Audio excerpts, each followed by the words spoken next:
Don't y'all agree that Michelle gets like the MVP award for reading those hard names today? Man, that's some skills, sis. Thank you. Thank you. A friend of mine is a writer around self-care and setting healthy boundaries with other relationships that may be a bit challenging, as we all tend to have. And she wrote one blog that basically boiled down a few different suggestions on how to handle a situation with insufferable people. First, she said, try to have the courage and the vulnerability to have a conversation with that person around why you can't stand them or can't accept them exactly the way that they are, and set a healthy boundary there. If that doesn't work, while you're in this space, just offer some level of mindfulness, or in our tradition, it might be breath prayers that we might offer to stay centered as much as we could be.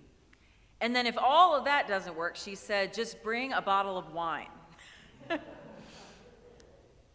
And sometimes we do have to have a little bit of humor around this, because receiving people as they are, I believe, is one of the most challenging things that we do as human beings.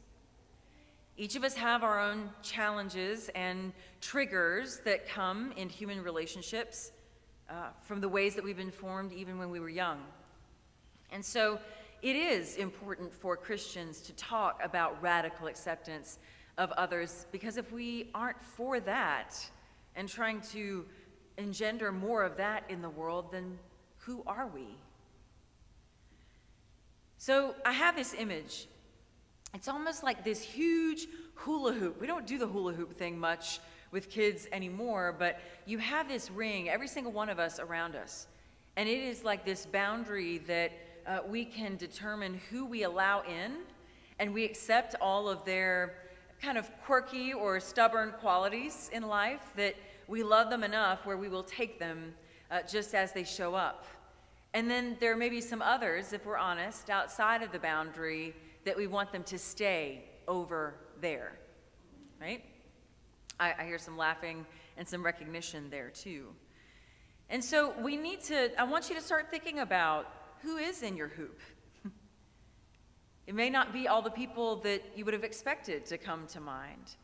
You might find that some that you thought would be in here are actually right now out there.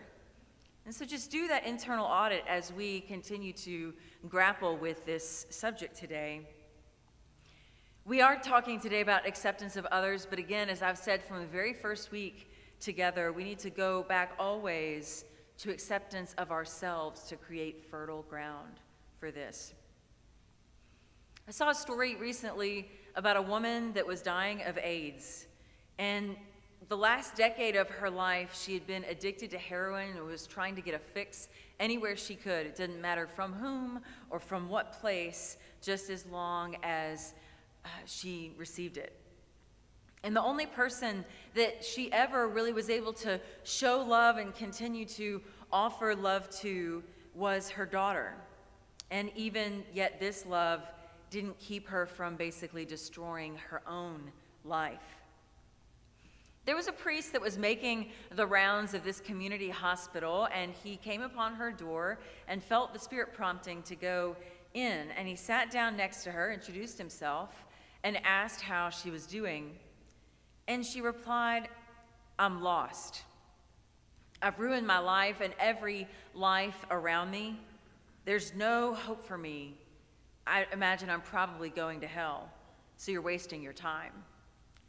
And the priest sat in silence for a few minutes, and then he noticed the framed picture on her dresser right beside her bed of a pretty little girl. And he said, "Who's that?" And she said, "Oh, it's my daughter.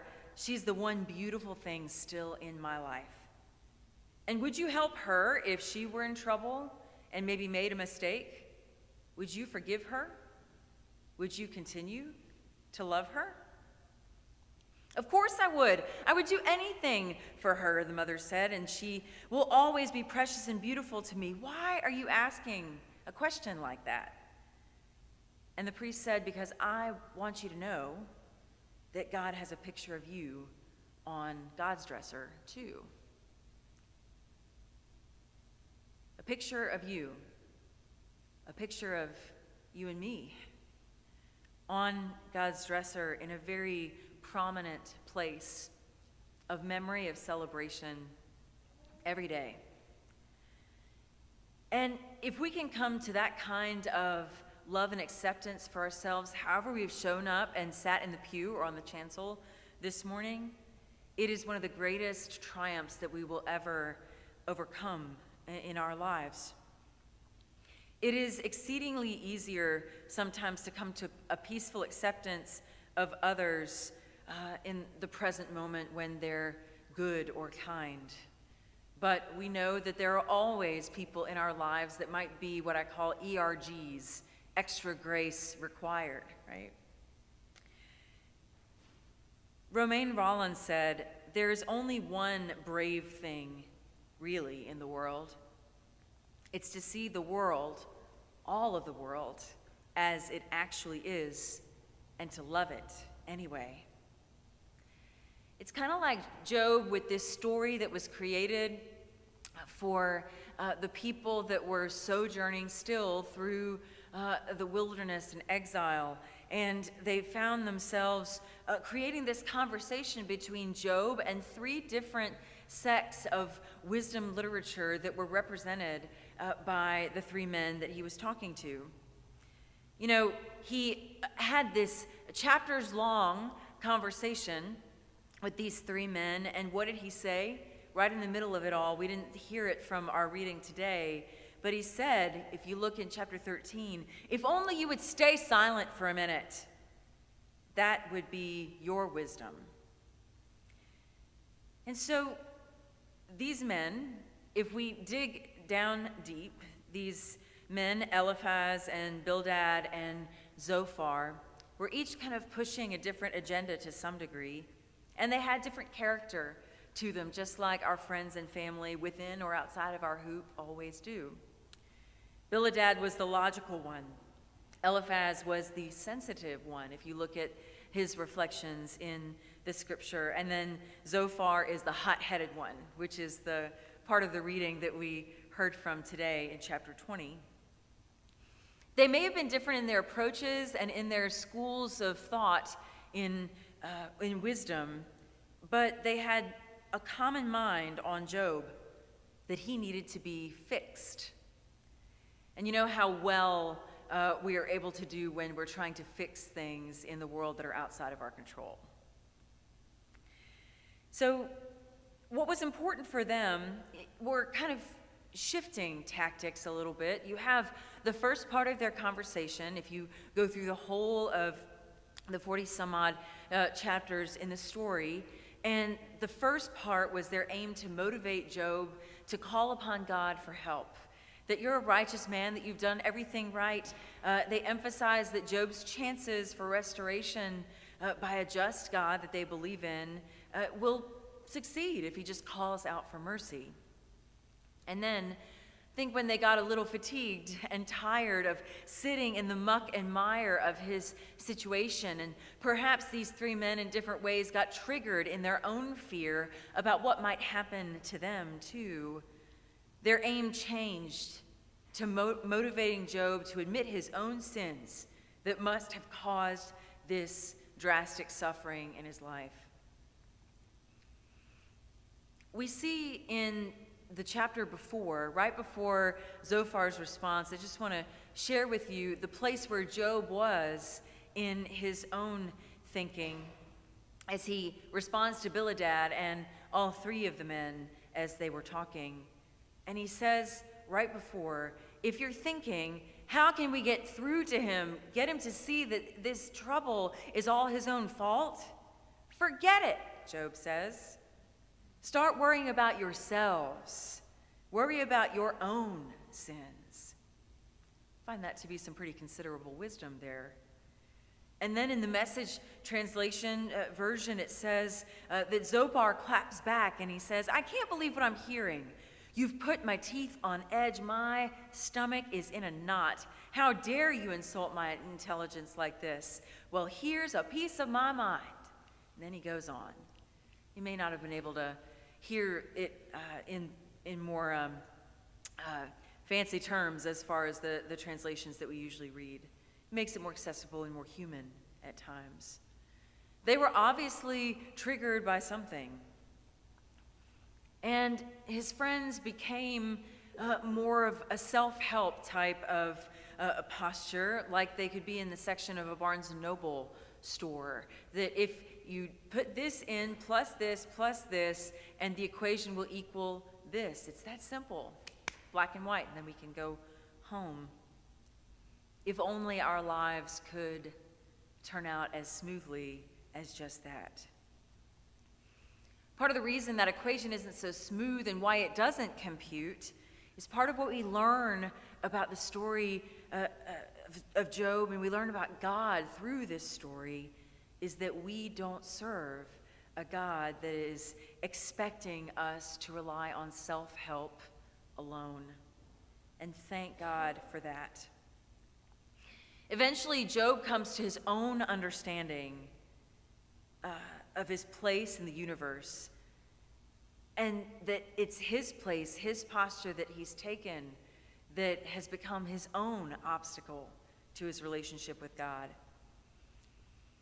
He ignores the advice of the others, and even as they are speaking from their own wounds, and Job finally discovers and gets closer to God, recognizing actually his own limitations of human wisdom and human knowledge, and begins to renew his trust and faithfulness in all the challenges of life once again. So every one of us, like I said, has ERGs, extra grace required. Something as simple as maybe that one person at the family table that's always bringing up the wrong topic for conversation, or maybe they're the ones that are the colorful personality that you wish would just kind of be a little bit more quiet. Or maybe it's a story that's a little bit more inward that you hold, a story of abuse or neglect or mistreatment experienced from others that you still hold some deep unforgiveness for, still harbor pain and frustration, anger, sadness toward that person or persons. Next week, we are going to be talking about how we seek freedom through forgiveness in the midst of that from an acceptance posture, so don't miss that. But today, the work that we have is to trust God enough to open ourselves, to pour ourselves out, and to allow ourselves to be carried by God even in the midst of this acceptance, even when extending some level of love or at least acceptance in being able to be in the same room. Maybe that is the greatest amount of gift that we can offer to the world right now. Modeling that, even while we still, especially in the most severe of cases, set healthy boundaries that define us and keep them in a way that gives us freedom, gives us choice, keeps us safe, and gives us a sense of ownership of our own choices, remembering that we always have a choice. We never let go of all of the agency of our lives. There's always something to be done to receive that sense of security and protection once again. Whatever place you are with this person or persons that you're on the road of acceptance toward, we do all of this in a heart of compassion and loving kindness. So today, the call is to extend grace and acceptance to others, and we can only do that inasmuch we are able to extend that grace to ourselves in the past and even in this moment. So I want you to ask yourselves, where are you in your life refusing to extend grace? From without or within? Where or to whom are you refusing to extend that grace required in your own life. To close, Father Thomas Merton said this of this whole topic of leaning into radical acceptance as a discipline and maintaining a sense of our own goodness. He says, "It was then I suddenly saw the secret beauty and depth of their hearts, where neither sin nor knowledge could reach. If only they could see themselves as they really are. If only you could see each other that way all the time, there would be no more need for war or hatred or blame or greed or cruelty. I suppose the big problem," he says, "is that we would fall down worshiping each other." Friends, wherever you are, whatever you brought into this sanctuary today, I pray a blessing over you that you may be filled and held with loving kindness, that you would have the strength to accept yourself just as you are. May you be happy and find happiness in every place you reside. May you know great and abiding peace. May you know the natural joy of even being alive. And may your heart and mind awaken truly to all around you. May we all always see our picture on God's dresser, just waiting for the discovery of how cherished we truly are once again. Friends, muster up the courage to draw the circle of radical acceptance wide and to invite everyone as you are able in, never letting it be broken again. Amen.